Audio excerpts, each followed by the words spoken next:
dialogue politique ñaareeli ponk waxtaan wi muy ñaari thèmes yoo xam ni tey jii dañoo booloo xeetoo ndax lañ doon waxtaan donte waxu procès bëri na ci mais gis ngeen ni wax nañ ci politique it yu bëri werante gi ndax daf ci laale wala déet kon dialogue politique bi mu am lu ci yees Seydou Nourou Ba ambassadeur moom la président Macky Sall tabb pour mu wéyal ko gannaaw Abdoulaye Daouda Diallo mi nekkoon ministre de l'intérieur ba mu fa bàyyeekoo gannaaw législative yi Aly Ngouille Ndiaye moom moo ko wuutu tàmbali dialogue bi mu amoon ponk bu am solo goo xam ni opposition bi dañ ci taxawoon mooy ñu tabb koo xam ni dafay jiite waxtaan googu kon comité de concertation sur le processus électoral noonu lañ ko tuddee Seydou Nourou Ba kon ba mu ko jiitee ndax mënees na ci am yaakaar ndax tamit dana tax ñi dummóoyu woon dellu si ndax benn ponk boobu rek buñ ko motalee ci yeneen yi nga xam ni ñenn ci opposition bi ñi ngi ko doon sàkku dana tax mbir yi ñoŋ ñu waxtaan ci ba léegi ak Youssou Mbow mi nga xam ni mun nañ jàpp ni opposition dure la donte parti socialiste la bokk moom mi ngi ca bureau politique ba waaye dégg nañ la mu yàq ña mu àndal wala ña des ca parti ba alors Youssouf ndax yéen doy na leen ambassadeur Seydou Nourou Ba mii ñu teg ci kon bopp dialogue politique bi ndax loolu dana tax ponk yi ci li ma suma juumul bokkoon na ci fichier électoral bi carte d'identité yi des ñu jox ko seeni borom ak statut de l'opposition ñenn ñi ñu jàpp ni mooy opposition bi gën a dëgër opposition bi gën a metti loolu la ñu doon sàkku mun nañ leen lim PDS la ak réew mi ci ponk yooyu yéen ndax gis ngeen ni léegi mën nañu wéyal dialogue national bi wala dialogue politique bi. xam nga pratiquement 50 ans après nos indépendances ñun depuis 1960 suñu toogee ba 2017. ñu am un problème pour dialoguer politiquement c'est parce que y a un problème. loolu rek c'est un problème. dëgg la dialoguer c'est entre deux interlocuteurs te pour que mu am un dialogue sincère il faut d'abord mu am franchise li koy lay mooy loyauté mais surtout honnêteté ci règle de jeu politique yi. lan la ñu gis ci nguur gi dañu gis nguur goo xam ne ñoom dañoo ériger xoqatal en règle de gestion de l'État xoqatal Macky Sall bi mu faloo ak tey li ñu tëj ci opposant de 1960 avec Senghor ba 2000 avec Abdoulaye Wade Macky a battu tous les records en termes d'emprisonnement d'opposants politiques pour des opinions je ne parle pas de faits liés à la CREI liberté d'opinion rek laa wax nga xëy wax li nga xalaat Toussaint Manga Victor Diouf Bara Gaye Amadou Sall une personne Macky tëj na leen pour des questions d'opinion politique. waaw mais nga baal ma dam lay wax yaa ngi plateau télé yaa ngi wax lu la neex yàq lu la neex Macky Sall tamit te boo génnee ñibbi sa kër loolu tamit munoo ko weddi Youssou. non mais attends xam nga waxuma la ni que dëkk bi amul démocratie je te dis que ki nga xam ni moom mooy woote. dialogue moom nan lay procéder. munoo yor sa bant ak sa jaasi main droite nga ni nag main gauche kaay leen ñu waxtaan. man doo yor sa jaasi main droite nga tàllal ma loxo ne ma kaay ñu waxtaan. parce que xam naa jaasi bi fu mu jëm. c'est exactement scénario bi ñu am ak Macky Sall. ñun mënuñu jël suñu leader muy Khalifa Ababacar Sall nga tuumaal ko ci loo xam ni daara nekku ci dëgg. nga ni ñu kaay leen autour de la table ñu waxtaan par rapport à 2 points fichier électoral. mais gis nañu comment ça s'est passé les élections passées pourquoi waxtaanuñu avant les élections législatives te pourtant on les a invités à ce dialogue là ñu ne leen y a un problème par rapport au fichier pourquoi parce que dañu toog ne ñu génne seen arrêté ne photocopie sax mën na voter mu emballé wu passeport mën na voter mën nga jël n'importe quel document administratif l'essentiel sa tour mën na ci ne mën nga voter ñu taper sur la table ñu reveniraat en arrière xam la moo ko indi woon errement yooyu parce que y avait pas de dialogue ñu demee dans cette circonstance là polier ñu demee ko ci élection ñu gis lu mu jur PDS gagné Touba avec beaucoup de contestation ñoom ñu gagné Dakar parce que la vérité c'est que dañu gagné Dakar parce que seen victoire au niveau du département de Dakar ñëpp xam nañ ni que ce sont les ordres de mission qui ont permis au pouvoir de gagner le département de Dakar durant les élections législatives xam nga loolu moom mooy finalement yow nga def lu la neex ba pare nga ni nag yéen ñi nga xam ne ni que yéen ñaa jàkkaarloo kaay leen ñu waxtaan au statut de l'opposition Macky Sall tant qu'il est président de la République il n'y aura jamais de statut de l'opposition parce que en fin de compte moom moo ko waxal boppam ñëpp dégg man lu ma wax rek c'est parce que Macky moo ko wax je réduirai l'expression à sa plus petite expression xam nga lorsque un président de la République gardien de la Constitution clé de voûte des institutions se permet de dire ça à des gens yoo xam ne que ay nawle lañ moom parce que moom il a été de l'opposition ensuite il est passé au niveau du pouvoir ça veut dire que tu ne les respectes pas man nag je ne dialoguerai jamais avec quelqu'un qui ne me respecte pas parce que dialoguer implique une chose c'est que ki nga jàkkaar lool nga may ko wormaam nga may ko gëddam nga may ko respectem j'ai beaucoup de sympathie pour Seydou Nourou Ba quels que soient ses états de service encore une fois de plus le problème ce n'est pas qui dirige le problème mooy lan lañ fay waxtaanee. ak li nga xam ne moom lañ fa tënk ak mi nga xam ne moom lañ fay tënk nan lañ koy jëfandikoo ak kiy joxe les instructions pour que ñu mën ko mettre en œuvre c'est le président de la République te wonee gu fi de 2012 à maintenant loo xam ne ni que ñun mën nañ def ci moom confiance pour que dialogue boobu mën a aboutir. Très bien. C'est ça la réalité. dégg naa la Youssouf Mbow doyen Badiane bu ma déggee mu wax ñaar laay jàpp nee na dafa mel ni bu ñu toogee ba tey naan dialogue dellu ginnaaw la ci suñu démocratie bu ma comprendre li muy wax ak aussi xëy na lu mu junjul bi ñu amee code consensuel bu 2012 de 1992 te nga xam ni le doyen Kéba Mbaye yal na ko yàlla yërëm moo jiite woon kii travaux yi ba ñu aboutir à ça effectivement ndax bu ñu toogee tey 2017 di wooteeti dialogue du dellu ginnaaw. merci beaucoup am nga maag moom am na niveau boo xam ne mënuñ fa yem parce que man depuis 2014 maa ngi ci revue code électoral. yaa ngi ci revue code électoral. c'est-à-dire mooy. waaw opération yi ñuy def. 2012 maa ngi ci 2016 maa ngi ci bii aussi maa ngi ci n'est-ce pas. donc ça veut dire que pendant régime bi yi muy organisé yëpp maa ngi ci parce que 2014 la commencé avec les élections locales. alors donc dama bëgg d'abord foofu noonu nga terminer le code consensuel de 92. xam nga le code consensuel de 92. ban période la Abdou Diouf wax ne du ma ci changer une seule virgule mooy bi ñu defee débat yi ba pare. bu tënk document ba pare ba mu xam li nekk ci biir.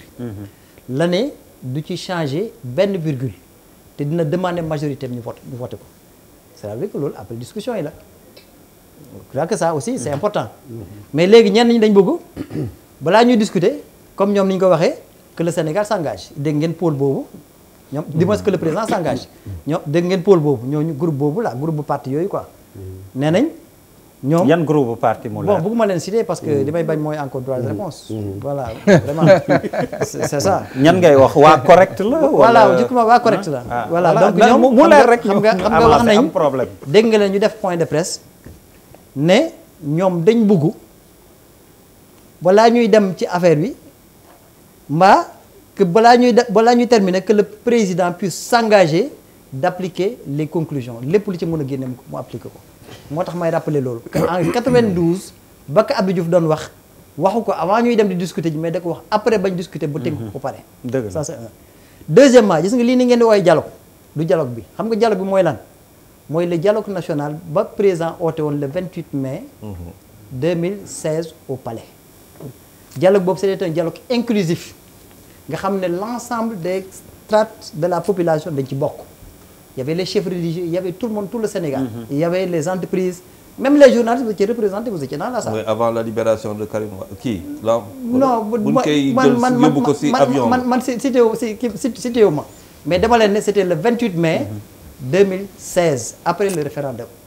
Parce que le président de l'année, si je dialogué avant le référendum, je vais ñàkk doole. damay bàyyi ba duma leen gagné leen ba pare après léegi ma doog ubbi dialogue pour doog waxtaan. y a même pas de. c'est ça en réalité. donc loolu la ñu ooyee dialogue c'est-à-dire dialogue du acteur politique rek ñoo dialogué acteur politique amuñ dialogué xam nga dialogue mooy lan bàyyi naa li bàyyi naa la de on n'est pas dans ça, c'est-à-dire on est dans le cadre d'une concertation. Il est de coutume après chaque élection balaa ñuy jublu ci beneen bi ñu def le bilan. Le bilan mooy l'ensemble des acteurs politiques ministre bi dajale leen échanger ak ñoom ñu jéem a xool fu ñu toll ci liñ defoon suñ gisee ne am na loo xam ne dañ ko war a consolider ñu consolider ko loo xam ne dañ ko war a jooyanti ñu jooyanti ko loo xam ne dañ ko war a dindi donc ñu dindi ko ci cadre boobu lañ nekk mais du cadre bu exceptionnel c'est-à-dire ça s'organise, on l'organise régulièrement. Il se trouve que élection bi des élection 2019 la temps bi dafa gàtt donc duñu am temps pour comme bu njëkk nga xam ne da ngay am 1 an avant nga discuter pour revoir le code donc loolu moo tax comme dañu jógee ci élection yoo xam ñëpp ko contesté pouvoir majorité comme opposition majorité comme opposition comme société civile ñëpp a jàpp ne élection yi am na problème ñun on a estimé que en tant que composante politique il y a eu des problèmes parce que kenn mënu ko bañ comme il y a eu des problèmes il faudrait que nit ñi accepter toog pour problème yooyu ñu jéem a xool comment faire pour régler ko à 2 niveaux élection yi on a eu 47 listes élection comment dire de candidats mais su fekkee dañ dem présidentielle am 50 candidats présidents nu ñu koy gérer cela veut dire que le même problème bi intervenir oon ba ñu demandé Sénat mu convoqué gars yi di ko contester le même problème va revenir et que ay nit yu responsable bu ñuy gérer dara dañ war a mun a toog à un moment donné waxtaan pour jéem a xool difficulté yi nga xam ne moom lañ confronté woon en amont nu ñuy def donc pour rectifier ko on est dans ce cadre là beneen bi mooy suñ jógee ci lii ñu ngi jëm ci élection locale yi wees ñëpp gis nañu 2700 et nangam liste ñoo ci nekkoon c'était extrêmement difficile yéen def ngeen fi débat bu ñu posé débat est-ce qu'il ne faudrait pas diminuer les partis politiques wala ñu dem ci liste non je viens wala liste non justement je viens loolu problème la mu gaaw waaw donc comme problème la mais nañ dem toog yu waxtaan pour xool parce que su ñuy jógee ci présidentielle bi ñu ngi jëm ci mois de juin élection locale présidentielle bi su fekkee ne dem nañ ñun ñu gagné ko au premier tour mais ñëpp xam nañu prestation de serment mois d'avril lay nekk donc mois d'avril tu as le mois de mai mois de juin non ñun ñoo koy gagné inchallah mois de mai mais mois de mai donc nga déposer candidature yi c'est vrai que le temps est tellement court parce que deuxième tour quoi deuxième tour duñ mën a ci toog pour waxtaan deuxième tour baaxul léegi nag li ma bëgg a wax mooy ay daaneelal foofu bon bi ñu demee le 21 novembre bi yéen a ko parti politique yi 294 partis lañ 164 partis politiques ñëwoon nañ bañ ñëwee document bi yéen ñëpp am ngeen ko bañ ñëwee kenn ku ci nekk nga désigner pôle ñu diviser wu en 3 pôles majorité opposition non alignée chaque pôle désigner ay plénipotentiaires ñu dajee direction générale des élections réfléchir sur TDR yii ñu adopté ko de façon consensuelle léegi mu desoon ne kan moo war a diriger débat yi kan moo war a présider débat yi ñun dañ jàppoon ne Sénat bi nga xam ne habituellement moom mooy arbitre élection yi moo ko war a diriger mais bañ ko waxee les autres 2 autres pôles dañ bañ ne nañ dem uti une personnalité neutre ñun ànd nañ ci woon mais quand le ministre de l'Intérieur a rendu compte au président il lui a dit que il faut faire ce que l'opposition et les non alignés ont dit ñoom ñoo proposé Seydou Nourou Ba mais ñun dañ ne woon à défaut on coupe la poire en 2 mooy on co-préside c'est-à-dire la Sénat ak la société civile ñu co-présider mais le président a dit que bàyyi leen comme ñoom kooku lañ tànn kooku lañ óolu jëndal ko et ñun y a pas eu d'objection donc je crois que suñ bëgg loon discuter duñ ko def mais li may wax ne wooy amul dialogue amul parce que li may expliquer soo gisee ñun ñu gën a am problème ci élection yi wees na c'est parce que à 2 reprises non je viens à 2 reprises dëgg la xoolal oui mais je donne des informations oui c'est des informations c'est important mais allez-y non dinañ ci dellu si waat xam nga le problème est tout autre tey seen temps de parole ngeen baal ma xoolal question bi le problème pour man est tout autre non ci question bi toujours discuter opposition pouvoir pourquoi pour aller au-delà du dialogue mais ñoom bokkuñ ci parce que parti socialiste lañ bokk Charles li ma bëggoon laaj lu tax mais vraiment lu tax Ablaye Der ñoom parti socialiste lañ bokk ñoom ba amuñ ñi ay opposants lañ ci biir parti socialiste xoolal bu li ma bëggoon laaj pourquoi yéen ñu ngi ci biir parti socialiste chaque élection vas-y ni ngeen wax ak contestation yu bëri yi on n'a pas de texte yoo xam ne ñun ñëpp dañ ci dootuma la wax Khalifa kii ba Khalifa laa lay wax Charles s'il te plaît man question bi ma bëgg poser lu tax oui mooy dialogue national bi mais je veux dire pourquoi tout le temps dialogue mais les États-Unis sont là on a des exemples la France ay textes yoo xam ni la kenn du ko laal ñëpp juboo nañ ci chaque fois moom la ñuy utiliser majorité bu am organisée perte jox ñële ñooñu bu ñu organiser perte on passe à autre chose ñu jox ñële mais pourquoi ñun par mentalité mënuñu yegg Sénégal Charles amagul Faye 60 ans une démocratie en constitution amagul 60 Charles ans Faye France ñaata am Charles tu as la parole dama commencer par ne sans que les politiques nous polluent. ah bon et xam teguma ko nii du ñàkk respect ma sandi benn affaire si kaw les gendarmes mu ne ma ils ne sont pas plus valeureux que nous.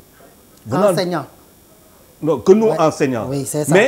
mais homme politique bu nga doon waroon nga xam pourquoi ma wax loolu ak ce que j'attends d'un homme politique sur cette question éminemment importante pour ce qui assure notre sécurité c'est là que j'attends le politique ma sandi la affaire bi rek ma wax loolu mooy suñu débat mooy suñu dialogue politique dialogue politique. le dialogue concertation de concertation alors une Électoraliste. concertation C'est une boo xamante ni- concertation électoraliste. li ma comprendre fii. si le processus C'est sur les élections bàyyi leen exclusivement. donc, Ça n'a rien à voir. Voilà. voilà bàyyi leen moom c'est-à-dire que politique yi concertation kii dafa muuma kii dafa tëx loolu mooy Sénégal da fii leen fi toog ma ne leen yaayu lonel lu dëgg mu am directeur des campagnes léegi ñu ne concertation mooy dañuy retrouver c'est-à-dire ils ont pris le peuple en otage voilà des gars yoo xamante ne ñu ngi leen di xaar si ay questions éminemment sociales Pas des gars.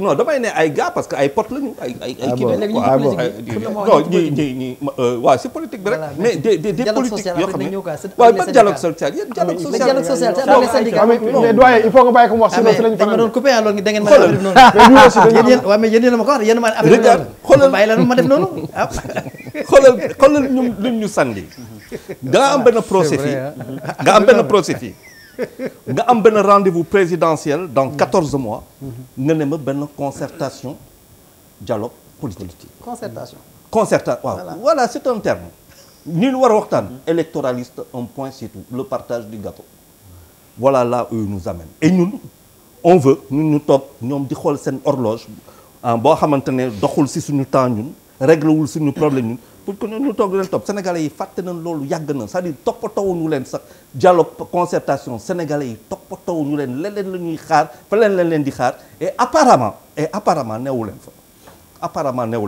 nécessaire pour lan nga ni dialogue électoraliste waaw c'est qu'il faut ñu clarifier affaire bi parce que pour processus électoral la. Absolument. Donc c'est une concertation purement électoraliste la. C'est pas lié à un dialogue politique wala un dialogue concertation waxtaan sur des trucs. Mais c'est pour voir des textes. Mais li ma si bëgg wax mooy benn dialogue politique sénégalais dañoo am plaisir di ko tudd on en parle toujours. Il a rappelé le dialogue national. S'ils disent pas national, ils disent politique. C'est politique finalement. Mais man mënuma ko nangu dans un pays comme le Sénégal là où toutes les institutions fonctionnent xam nga boo déggee très souvent ñuy wax ay dialogue dans un pays politique ça veut dire que territorialité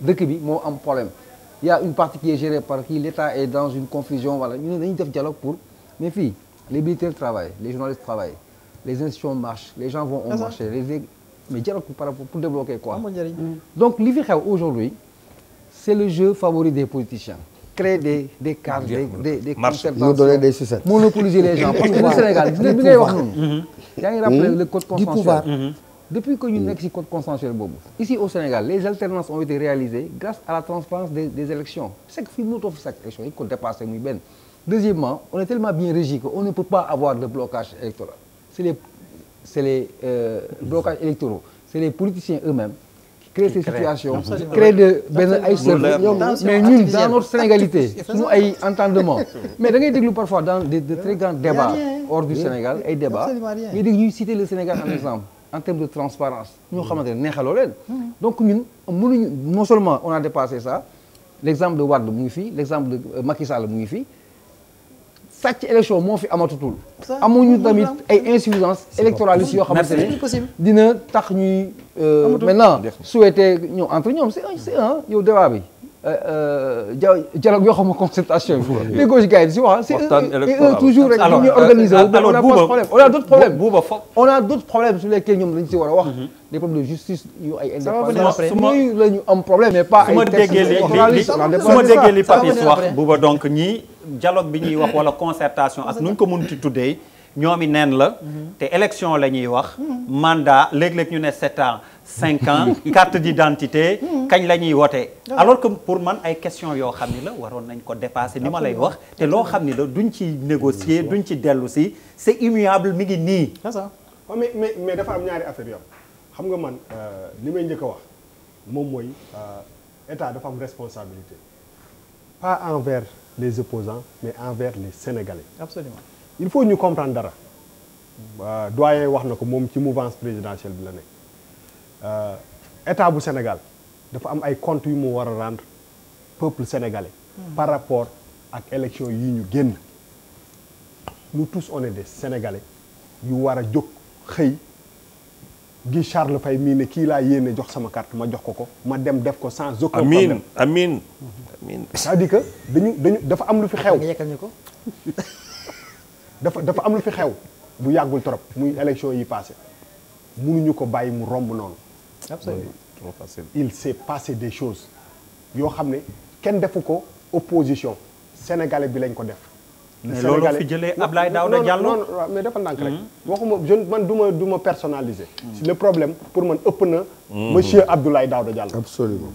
état dafa am benn obligation bu mu am envers nit yi bu nañ leen bàyyi politiciens yi ñu teg ko nële sénégalais bi war a jóg voté ji daf ko war a am accès ci kartam daf ko war a def ak xelam daf ko war a def ak condition yi mu ko war te loolu état moo koy organiser te ci bu ñu sukkandikoo ci élection yi passé état defu ko donc le dialogue pour man il est important mais c'est pas que entre l'opposition et le pouvoir seen état bu président Macky Sall il a une responsabilité de rectifier ce tir là si élection yi di ñëw te loolu bu ñu yaakaar ni parce que Idrissa Seck est content wala Abdoul Mbaye est content c'est pas ça le Sénégalais lambda n'est pas content on a vu des gens qui ont eu benn lu ñu vivre si élection yi passé bëgg a voter bëgg jot ay carte mënuñu carte pouvoir moo yore xaalis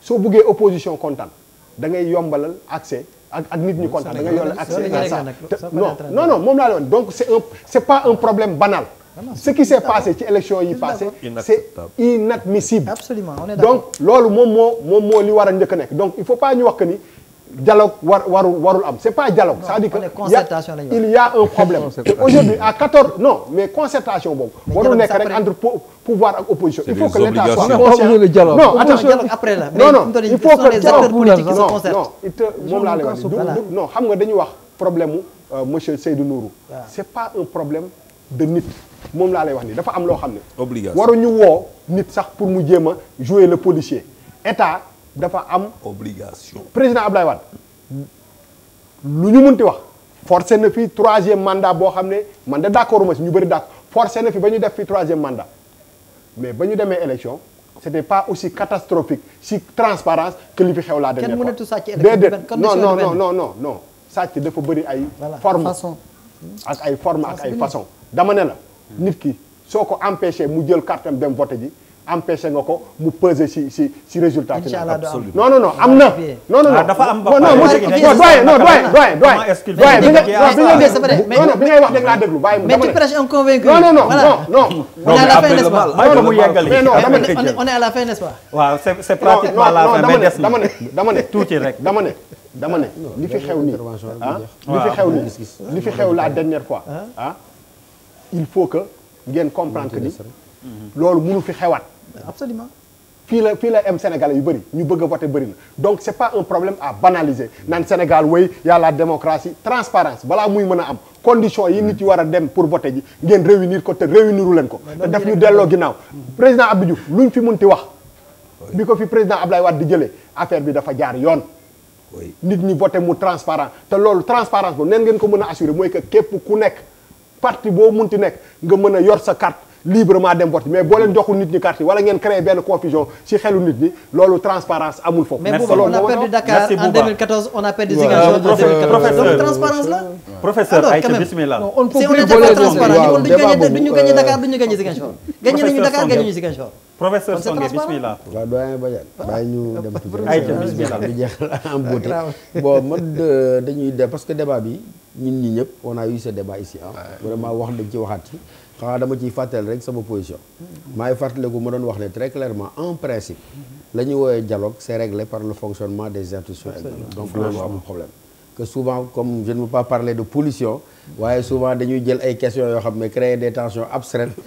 gars yi jël mu mekk tàngal bu ñuy màcc alors que bu fekkee institutions yi dañuy fonctionner nañu war a fonctionner wax dëgg yàlla amul lenn loo xam ne war nañ ko fi def. dara bloqué wala dëkk bi. maintenant am na loo xam ne voilà merci Papis am na loo xam ne dama ciy d'accord c'est-à-dire il n'est pas acceptable ni ko Bouba waxee ñun ñëpp ñu wax ko fi que pour démocratie boo xam ne nee na bokk na ci démocratie majeure maanaam ñu gën a avancé ñu toog bañ naan des na ñaari fan ñetti fan ñuy lam-lamee ndax passeport la ndax nangam la ndax nangam la je crois que boobu tous les Sénégalais y compris même ñi nga xam ne ñoo ngànk nguur gi d'accord nañ ne wax dëgg yàlla loolu moom dafa c'est impensable le simple fait maintenant ñu ne opposition bi d'accord na ñu indi diw moom mu jiitee nangam ma ne à la limite man vraiment daf may reeloo quoi parce que c'est excusez-moi c'est tellement puéril parce que déjà aveu d'échec la aveu d'échec la c'est un aveu d'échec vous avez besoin pour yéen ngeen dialoguer mën a toog ak seen expérience seen vécu pour que vraiment ngeen normal ñu ne kii ak nangam parce que ça veut dire que on ne se prend pas au sérieux et si vous ne vous prenez pas au sérieux ñun dañuy jàpp ne également en tant que peuple on ne nous prend même pas au sérieux bon le dernier aspect mooy que vraiment damay ñaan ñi nga xam ne ñoom ñoo nekk ci kujje bi mais ñu nangoo ñëw ci concertation xam nga lan la parce que bu fekkee da nga ne man de préalable bi su réglé wul man dama jàpp ne dañ la jox occasion boo xam ne nga wax ne man lii nii ak nii laa bëgg mu demee bu ko defee buñ ko tracé stabiliser ko ñun ñëpp ñu d'accord ci mu nekkaat un autre consensus fort ñu àndandoo dem te ñuy ñaan yàlla parce que lii c'était réglé depuis 1992 kii wax na ko ñu ñëw ba 10 ans après 13 ans après 15 ans après ñu nekkaat ci on recule. waaw nañu wàññi pollution bi tuuti. alors déstabiliser yi nga xam ne stabiliser nañ ko. ñaari invité yi juste une minute ñu jàll ci gis-gis. invité yi duñ def une minute. gis nga li ma bëggoon a wax. mooy effectivement dañu amoon espoir bu mag ak bi Macky di ñëw au pouvoir parce que dañu jàppoon ni au moins moom chance am mooy dafa fekkee un combat bi peuple bi mené le 23 juin mais deuxième chance fondamentale bi nga xam ne moom la am mooy dafa amoon charte assise nationale moo tax tey problème mu dialogue moo tax ma ni suñu toogee presque depuis 1960 ba tey ñuy wax dialogue y a un problème parce que tey fi Sénégal toll dañu waroon a am CENI et c'est ça l'exigence fondamentale de l'opposition et c'est ça le vrai combat des hommes politiques wax moo des politiciens des hommes politiques il faut que ñu am CENI CENI, Commission électorale nationale indépendante. C'est ça qui va régler définitivement tout ce qui est problème. Te gis nga CENI boobu ñu encadrer ko ñu mettre ko dans la constitution président bañ a am benn influence benn prérogative par rapport à cela. Le deuxième élément qui peut nous permettre d'avoir un dialogue sincère c'est quoi? C'est l'indépendance de la justice. Te gis nga loolu c'est une réforme boo xam ni que il faudra que les hommes politiques soient très courageux pour que ñu def ko. En quoi faisant? Xam nga en quoi faisant?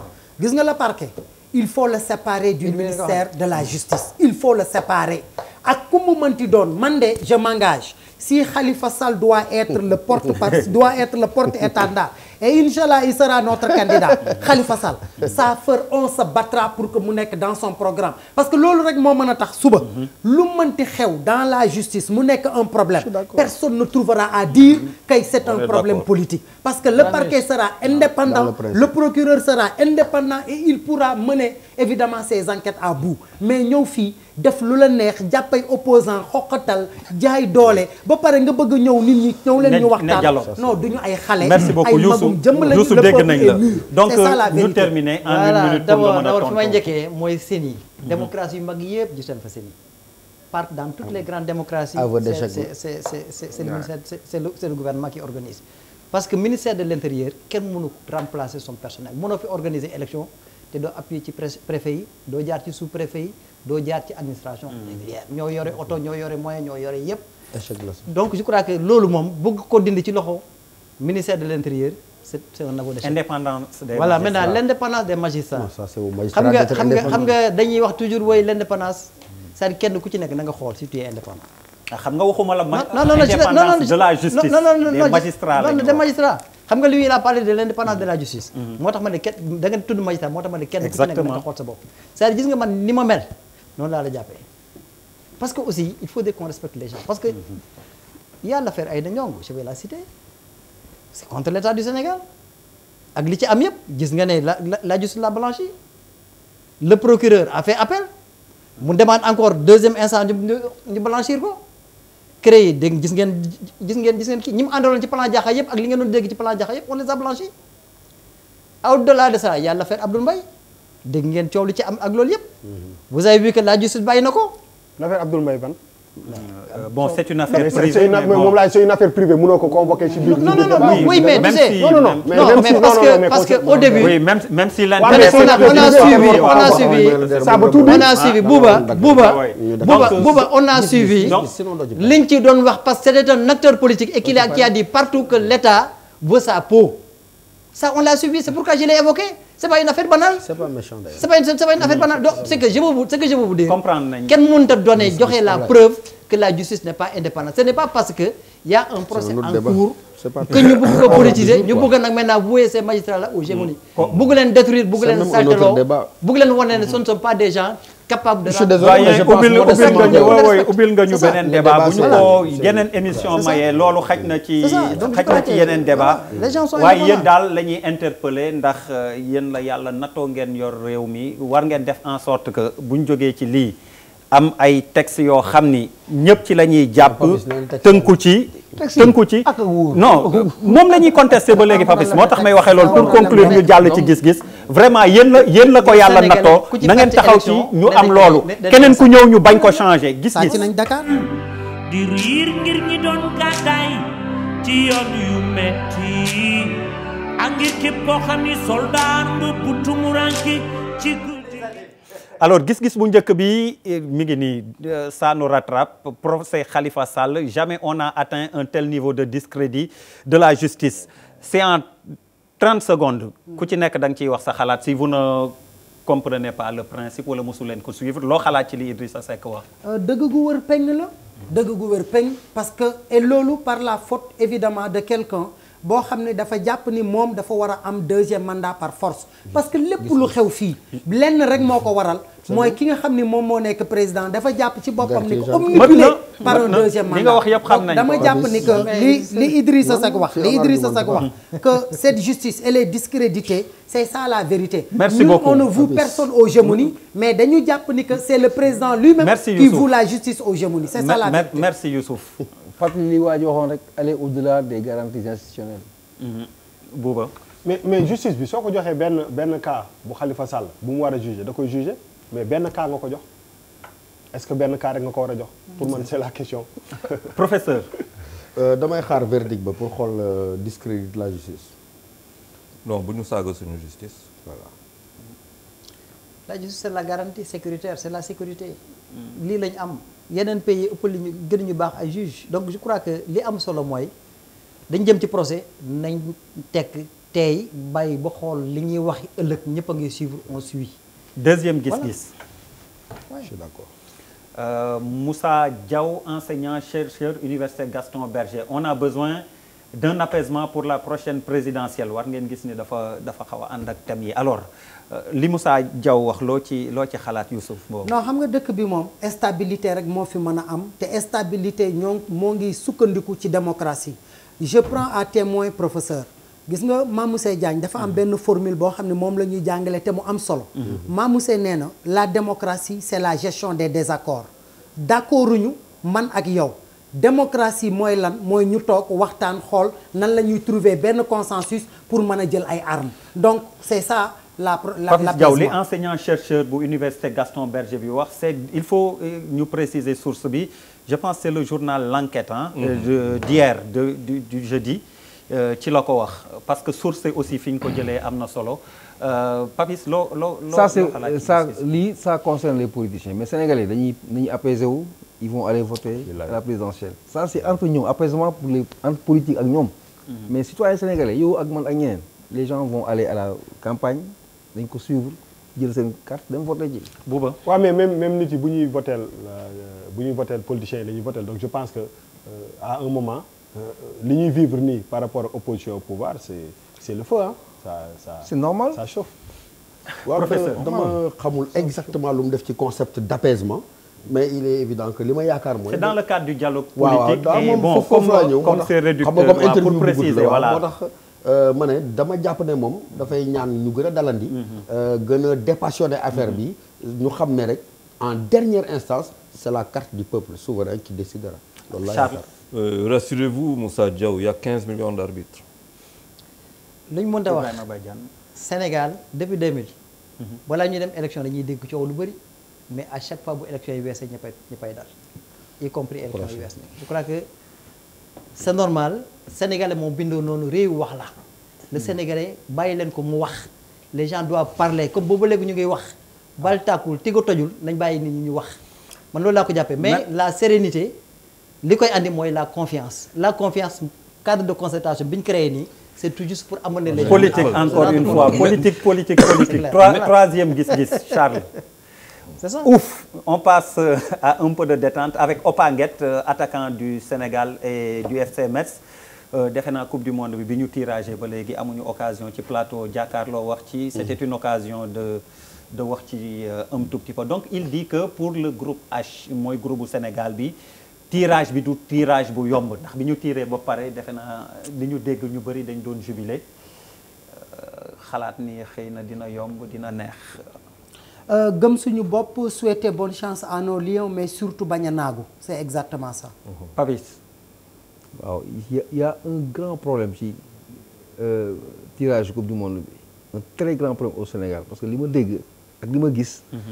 dafa mel ni on va vers des navétanes quoi. lu toll ni coupe du monde.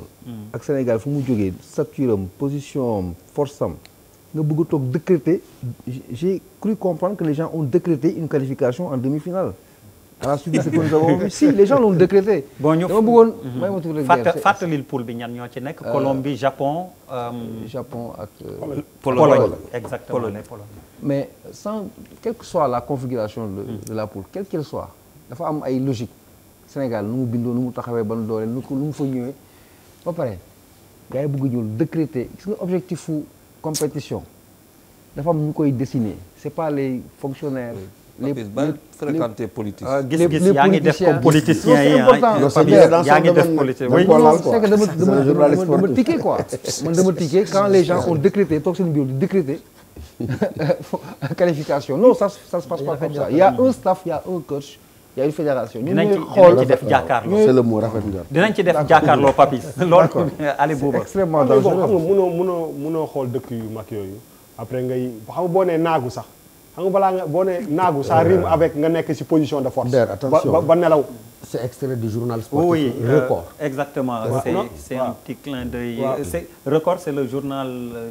sportif du groupe Futurs c'est notre Médias, nouveau oui. bébé. demal xam nga bët yi dafa commencé naqari. non dama ne xam nga boo nee naagu dafa mel ni yow da nga xam nga ku naagu mooy nga bëri doole ba pare nelaw quoi naan maa ko mën mais ñun Sénégal lañ tudd Pologne Uruguay naka la.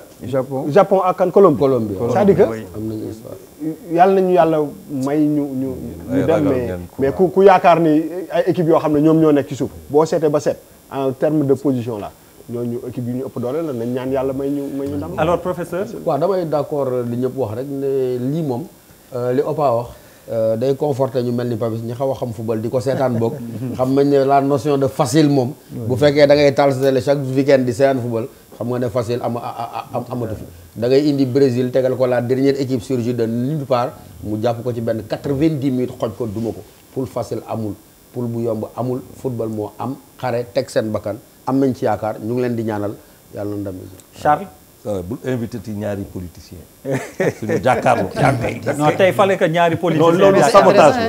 gis-gis ay ca Charles. sabotage la beneen affaire bi c'est-à-dire amul affaire ragal la amul affaire ragal dañuy dem foofu jaar seen kaw dem demi-finale parce que on va sortir de l'argent nous sommes les plus beaux les meilleurs nan dem door gars yi ñëw demi pourquoi pas jël pot bi loolu leen di ragal nii.